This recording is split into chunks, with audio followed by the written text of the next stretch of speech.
Right then, gloves are off now.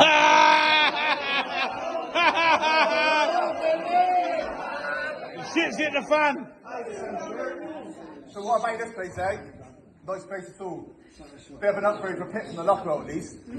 So for those who don't know me, my name is Dan, but some call me Dange. Don't worry, I might look a bit dodgy, but I'm not a criminal. I did see that lady over there clutching her handbag when I stood up. Don't worry, my love, it's not me you need to worry about. That's our mate Lee down here on stage.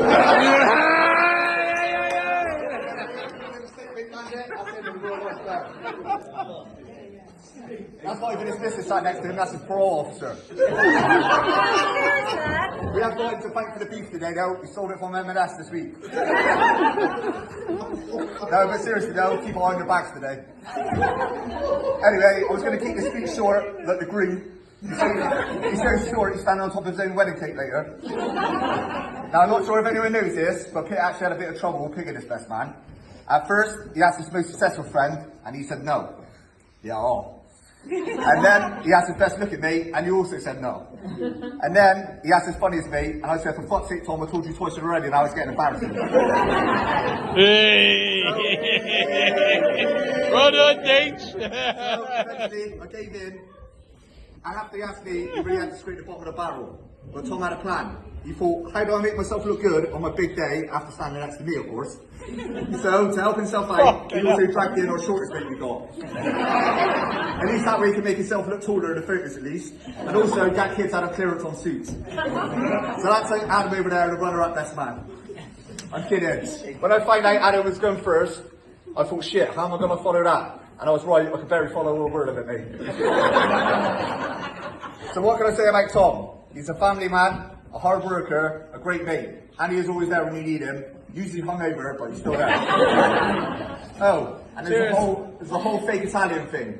So for those who don't know, Tom likes to think he's some sort of Italian stallion.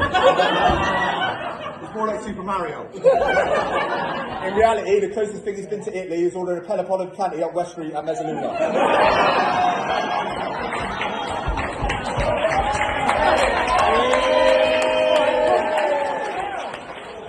Up to Mezzy. Mate, I hate to break this to you, but you're not Italian. You're just a bloke from down the Dell who gets sunburned on the first day of his holiday. Have you ever seen an Italian get sunburned? No, not me. But Pip managed to get 3rd-degree burns once in Benidorm. His back and shoulders were the same colours and tragic pink swimming shorts that he loves so much. I told him, get himself down the shop and get himself some sun cream. So off he went, came back spraying himself mad, head to toe. Only problem was he bought carrot oil. He burnt so bad, even his shadow got sunstroke. Honestly though, the only thing I tell him about Kit is his pepperoni shaped nipples.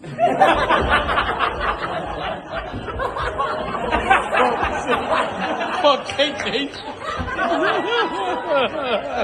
I'm kidding. He's a top bloke, isn't he? He's a shit fucking driver, but a top bloke. Anyone here ever survived being a passenger with Tom behind the wheel? Yeah. Yes, Rich! Yeah.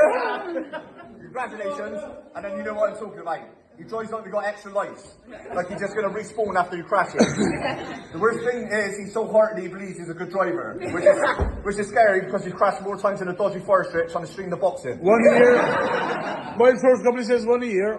Even his insurance company answered the phone now like, yes Tom, which car is it this time? Yeah, I'm sure it wasn't your fault either. His insurance premium is higher than Leon and Manel after they come back from the bathroom.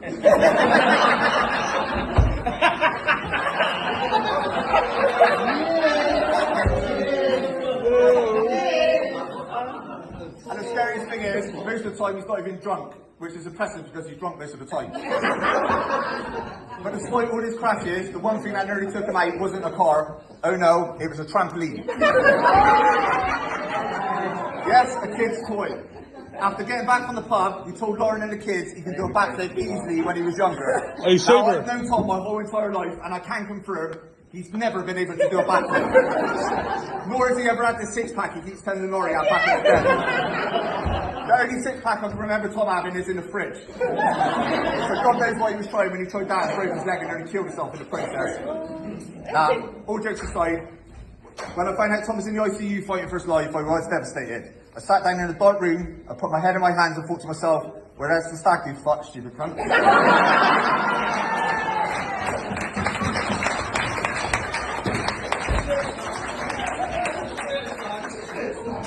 It was one of the first questions he actually asked the doctor when he woke up. Can I still go on my stag do or got a flight to catch? I think thought he was going on a nice holiday. I don't think he knew what a stag do was.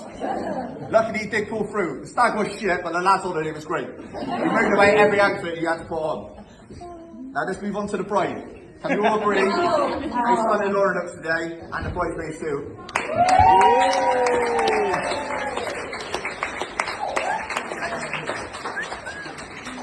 All of us among us who know Lauren well know she's a wonderful and caring person, and she deserves a good, responsible husband. Thank fuck she married Pitt before she found one. It's funny, isn't it, how men and women view marriage so differently. For women, it's the biggest day in their lives. Every tiny detail is planned out to perfection. The dresses, the colours, the theme, the venue, even down to where you guys are sat tonight. That's what random selection. Lauren's put some good thought into that. Let me break it down for you. So you got up here the chosen ones on the top table, nearest and dearest to the couple's heart. Then as I look out in the first few rows, I can see friends, family and familiar faces. Be careful. If you made it to these tables, congratulations, you're in the circle of trust. But for those of you sitting at the back, I would put this nicely. You didn't quite make the cut.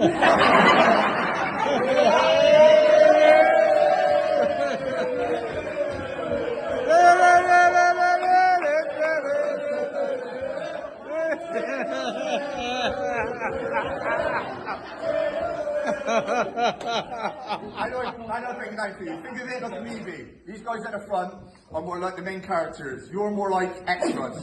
Important enough to be here, but don't expect any close-ups from the photographer. Please remember, you have got a good one job to do though. Please remember to leave your cards and gifts up by the door on the way out. Now men, we see marriage very differently. For a bloke, getting married sounds more like something you get diagnosed with. Did you hear about Kit? No, what's happening? He's getting married. No way, I was only with him like the other day. When did this happen? She told him at dinner last week. They both do share one common interest though, and that's terrible taste in movies. Oh, piss off! Never, and I mean never, take movie recommendations one of these two. I swear I put one on the other day, and by the end of it I felt mugged. 2 hours of my life, poof, just gone. Even Netflix keep hitting me with the "Are you still watching?" every 20 minutes, like he was genuinely concerned about me. Press OK to continue. Are you sure?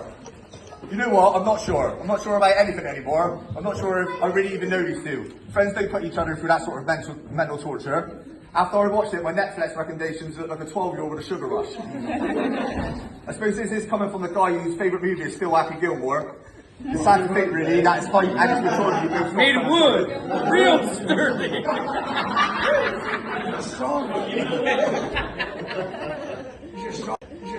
I do remember when Tom first introduced me to Laura, I thought, does she know what she's letting herself in for?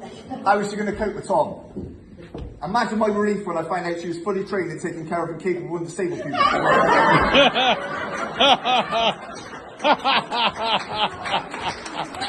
Hey! Don't fucking drink of that. I know Lawrence had to put that training to good use on Tom numerous times, undressing him and wiping his ass and carrying him to bed after he stumbled over on the session. Honestly though, I could see straight away how happy Laura made Tom, and when he told me he was going to propose, he asked me to help him pick out the rings. I took it quite seriously. I told him I know just the place. Unfortunately, Argos was sold out of a ring site, so we had to go to the village instead. Now, I'm not one for being all sloppy bollocks, and I'm probably the first time I've actually said this to him in person, but it does go without saying. Tom is more like a brother to me than a friend. I give him stick, but I do love him. And Laura, I come to love and respect just the same way. We're like one big extended family, and I will always be there for you both. Well done, Dean.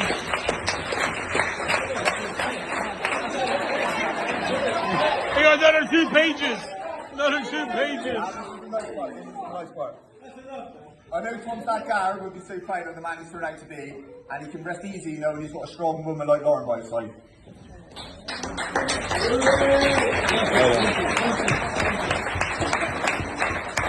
My little family and Anne's little family got you guys a little gift to open. You want to open up?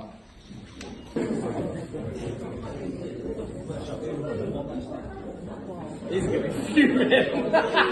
Look how angry he is already. Not this week. Honeymoon next week.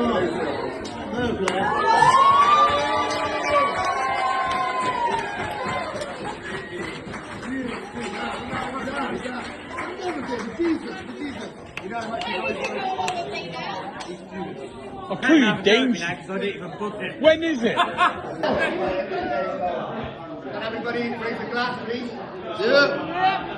Yeah, raise the glass. To Tom and Laura. May your love. Wait. Tom and Laura. May your love last longer than one of Tom's cars. May your arguments be shorter than he is. And may your marriage be stronger than his left leg.